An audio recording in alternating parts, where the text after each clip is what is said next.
Hello everyone, অনুপমার কিচেনে সবাইকে welcome জানাই। আজ সানডে স্পেশালি বাড়িতে বানিয়ে নিয়েছিলাম বাহারি চিকেন। এই বাহারি চিকেন আমি কিভাবে রান্না করেছি তোমাদের সঙ্গে চলো শেয়ার করি। আমার চ্যানেলের ভিডিও ভালো লেগে থাকলে লাইক, কমেন্ট আর শেয়ার করে দিও, আর নতুন হয়ে থাকলে সাবস্ক্রাইব করে পাশে থেকো। এবার চলো দেখে নিচ্ছি কিভাবে বানাই। তো প্রথমে আমি একটা মিক্সার জারের মধ্যে আদা নিয়ে নিয়েছি, কুচনো আদা, আর এখানে নিয়েছিলাম 4 টেবিল চামচ জিরা, আর এখানে নিয়েছি 10টা শুকনো লঙ্কা। এবার এগুলোকে ভালো মতন করে পেস্ট করে নিয়েছি মিক্সিতে। আর এখানে নিয়েছিলাম 600 গ্রাম মতন মাংস। এবার এই মাংসটাকে আমি লবণ, হলুদ আর এই যে আদা, লঙ্কা আর জিরা বেটে রেখেছিলাম সেটাকে দিয়ে ভালো মতন করে এখানে মাখিয়ে রাখবো। মাখিয়ে যদি 8 ঘন্টা রাখতে পারো তাহলে খুব ভালো হয়। আমি 15 মিনিট মতন রেখেছিলাম। এবার এইদিকে কড়াইয়ে আমি তেল দিয়ে দিয়েছি। তেলের মধ্যে আমি দিয়েছি 6টা পেঁয়াজ, দিয়েছি এখানে 3টা রসুন, মানে রসুনের কোয়া, আর এখানে দিয়েছি 4টা মাঝারি সাইজের টমেটো। টমেটোর পরিমাণটা এখানে একটু বেশি লাগছে চিকেন বাহারি করতে। এবার এখানে দিয়েছি অল্প পরিমাণে লবণ। লবণটা দেওয়ার কারণ এগুলো তাড়াতাড়ি একটু গলে যাবে এবং সিদ্ধ হয়ে যাবে। দেখো এগুলো আমার হয়ে গেছে, আমি এবারে নামিয়ে নেব। এবারে ওটা নামিয়ে নেওয়ার পর কড়াইটা ভালো মতন ধুয়ে নিয়ে এখানে বাটার দিয়েছি, দেওয়ার পরে দিয়েছি গোটা গরম মশলা, তার সঙ্গে দিয়েছি তেজপাতা, তার সঙ্গে দিয়েছি 2টো শুকনো লঙ্কা, দিয়ে আমি এখানে ঝিরিঝিরি করে কেটে রাখা পেঁয়াজ দিয়ে দিয়েছি। পেঁয়াজগুলোকে ভালো মতন করে ভেজে নেব। গোটা গরম মশলার মধ্যে এখানে নিয়েছিলাম লবঙ্গ, এলাচ আর দারচিনি। এবারে কিছুক্ষণ ভাজা হওয়ার পরে আমি এখানে সর্ষের তেল দিয়ে দিয়েছি, কারণ মাংসটা আমি সর্ষের তেলেই করব। পেঁয়াজগুলোকে আমি ভালো মতন লাল লাল করে ভেজে নেব।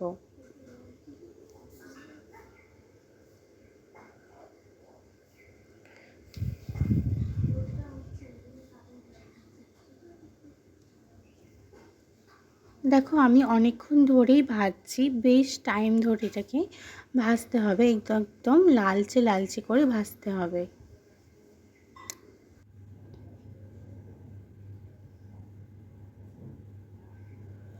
এবারে ভাজা আমার হয়ে গেছে অনেকটাই। এবারে আমি যেই মাংসগুলো মেখে রেখেছিলাম সেই মাংসগুলো এবারে এই তেলের মধ্যে, পেঁয়াজের মধ্যে আমি দিয়ে দিব। দিয়ে কিছুক্ষণ আমি এখানে নাড়াচাড়া করে নেব। আর আমি চিকেন বাহারিতে আমি এখানে গোটা রসুনও দিয়েছি। এই গোটা রসুন দেওয়াও যায়, আবার না দিলেও হয়। আর এখানে দিয়েছি আমি সেই সিক্রেট মশলা, স্পেশাল মশলা, যেটা আমি এর আগে শর্টসে দেখিয়েছিলাম। আর এখানে যে আমি পেঁয়াজ, রসুন আর টমেটোটাকে ভেজে রেখেছিলাম সেটাকে আমি মিক্সিতে পেস্ট করে নিয়েছি। মাংসটা খানিকক্ষণ কষানোর পরে আমি এই পেস্টটা দিয়ে দিব এই মাংসের মধ্যে।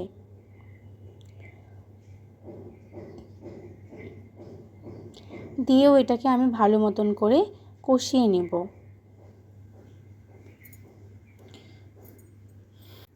যে ভাজা মশলাটা আমি দিয়েছিলাম তার মধ্যে ছিল, আমি বলে দিচ্ছি তোমাদের, শুকনো লঙ্কা, তেজপাতা, জিরা, মৌরি, ধনে, গোটা গরম মশলা, এই সবগুলো ছিল, এগুলো আমি দিয়েছিলাম। আর এখানে আমি কালারের জন্য দিয়েছি অল্প পরিমাণে চিনি।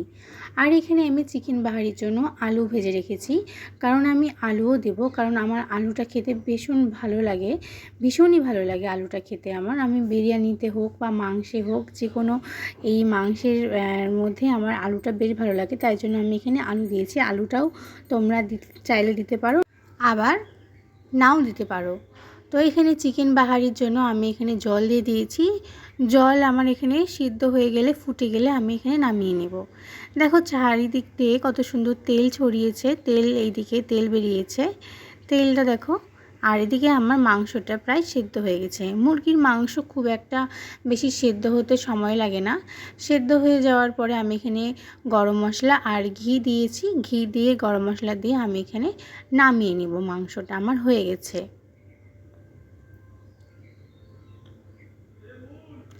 আজকে একটু নতুনত্ব রান্না করেছি চিকেন বাহারি। চিকেন বাহারিটা তোমাদের কেমন লাগলো রান্না অবশ্যই কমেন্টে জানিও আমাকে। আর ভিডিওটা ভালো লাগলে ভিডিওটা অবশ্যই লাইক, কমেন্ট আর শেয়ার করে দিও।